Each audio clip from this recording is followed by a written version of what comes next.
or are on that. Is there any correlation with what is in the Book of Mormon to the end of the Mayan calendar or to the end days at all? No, not as such. And the Maya as a people are kind of a later culture, perhaps not directly connected with the Book of Mormon. But in the second book, An LDS Guide to the Yucatan, I actually have a chapter about the year 2012, and it was before 2012 when I wrote it. Of course, now it's come and gone, and everything's still okay. But it does explain the whole point of the Mayan calendar, how that works, and it never was an end date. It was just the end of a very major cycle. Exactly. And so the Maya looked at time as being cyclical, and almost if you can imagine the odometer in a car as one number hits to zero, although in the Mayan number system it was a 20 base, not 10, it would roll over and the next one would go up. And so imagine at that point everything kind of going back to 000 and starting a new cycle. So it wasn't an end date, but just kind of, a major date. They described it to me as, well, you, on December the 31st, take down the old calendar and put up the new one. And it's like simplicity. Right. And they actually have, the ancient Maya had calendars where they were calculating hundreds of thousands of years into the past and even years into the future beyond our current date. So they really looked at time as being a very long, huge cycle that has kept on going. It's amazing the amount of knowledge they had for such an ancient society. Yeah, it is, and I have the feeling that ancient people weren't as primitive as we like to imagine, that they were just like us, and they knew a lot of things that we don't, and a lot of things that we go through, they went through as well. Is there any connection between the LDS and Mesoamerica and the Yucatan? Well, not the Yucatan specifically, but the whole point is, for us, a very important book is called the Book of Mormon. Yes. And we believe it to be a book of Scripture, a book of ancient Scripture, like the Bible. The one thing is that it was written by people who were led by a prophet, left the land of Jerusalem in about 600 B.C., were followed to him to go to a promised land, which happened to be the Americas, the American continent. And so the interesting thing about it is that it talks about the history of a couple of groups of people here in the Americas, and what happened to them, their histories, their prophecies, even has the visit of Jesus Christ to them after his death and resurrection in the Old World. And so because of that, there's been a great deal of interest in the Mormon community in ancient American people, North America, South America, in their cultures and their beliefs, and perhaps trying to correlate some things that you see in ancient history and ancient archaeology with the Book of Mormon. So that's probably the origin of the interest there. Now, we've talked. We've had the pleasure of talking to members of the LDS before, and I was wondering if you could share the story with our listeners about Joseph Smith. Well, that's kind of a long one. Anything in particular that I could focus on there? Well, how he found the books. Okay, yeah, certainly. We believe that Joseph Smith was a modern-day prophet, just like prophets in, say, the Old Testament, and that he was called to do very important work. And we believe that our church actually did not start in the 1800s. It wasn't a Reformation or a Protestant of anything else that was there. But we believe it was a restoration of ancient things. And so the Book of Mormon actually was translated by him from ancient records, from a book that was made from what he described as plates of what looked like gold. And many people have heard that story, Joe Smith's Gold Bible or things like that. And so our belief is that he was an angel of God communicated with him, and this angel was in fact the very last prophet who wrote in the Book of Mormon, safeguarded it, and buried it. And then he was directed to find it where it had been buried in the earth for over 1,000 years, and he was prepared and instructed to finally get that record and translate it. and the translation was published in 1830 as the Book of Mormon. Now, is where Joseph Smith found the plates in Palmyra, New York? Yes, there's a hill which is become known as the Hill Cumorah, and so that's the place that he was directed to go to. It was not very far from where he was living, and so our belief is that that's where, in mortality, the last person in the Book of Mormon, a man named Moroni, who was safeguarding the plates, finishing the record, and he buried it in that spot, and there it remained safe and concealed from the rest of the world. So that was its final resting spot, if you will. But among LDS scholars today, the general consensus is that most of the events talked about in the Book of Mormon take place in a small area, and that Mesoamerica is the best candidate for that. Interesting. I attended a pageant in Palmyra at the Hill one day, and you know, it's a wonderful story. It's very rich in tradition. It's very rich in culture. And is Mormonism, or the LDS, the older part of the LDS, does it predate Christianity? Well, that's an interesting question.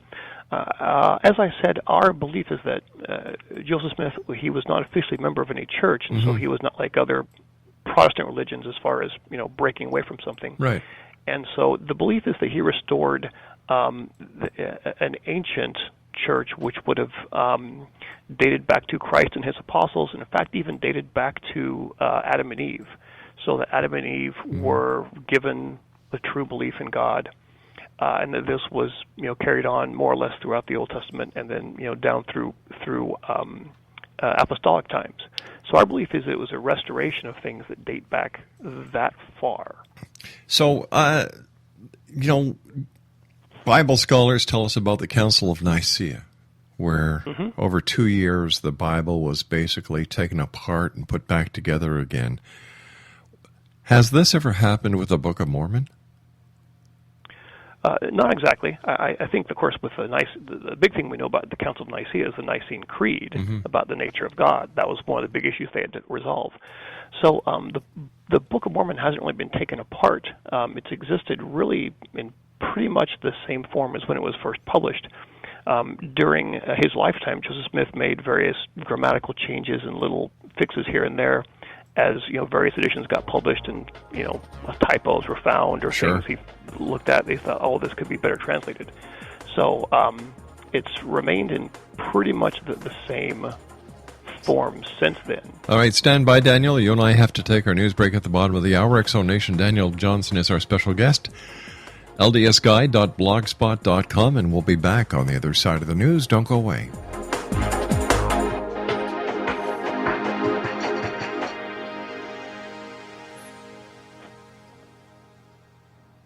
Are you considering calling a psychic to read your situation? Then consider David Champion, a psychic medium for more than 20 years with thousands of readings under his belt. David Champion will make you feel comfortable. He has proven to be honest and accurate. He's a straight shooter.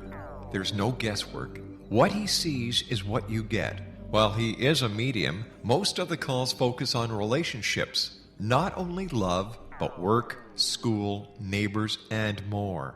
Need help with finding a job and preparing for the interview? Are you dealing with people who are obstacles in your path? For more information, go to davidchampion.com, $1.50 per minute paid by credit card with a minimum of 30 minutes. For your reading with David Champion, call 1-877-702-8598. That's 1-877-702-8598.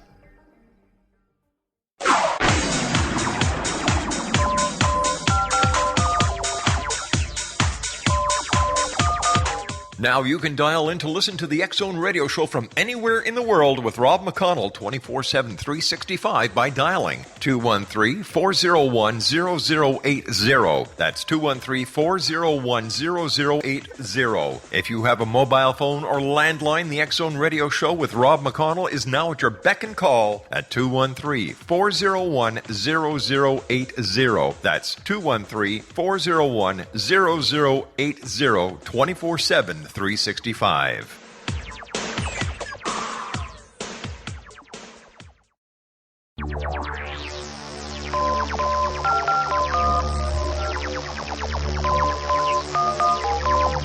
Now you can dial in to listen to the X-Zone Radio Show from anywhere in the world with Rob McConnell 24/7/365 by dialing 213-401-0080. That's 213-401-0080. If you have a mobile phone or landline, the X-Zone Radio Show with Rob McConnell is now at your beck and call at 213-401-0080. That's 213-401-0080, 24/7/365.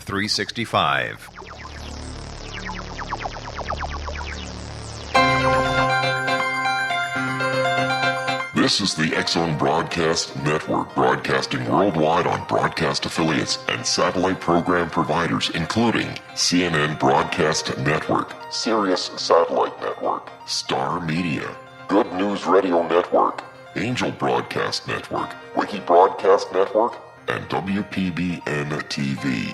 For more information on the X-Zone Broadcast Network, visit us at www.xzbn.net.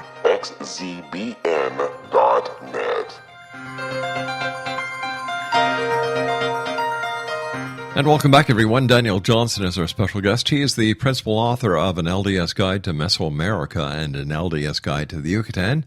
His website is www.ldsguide.blogspot.com. And Daniel, thanks very much for joining us tonight. Always a pleasure learning about someone else's religion, someone else's belief. And in our opinion here, one of the biggest problems today in the world is a lack of respect.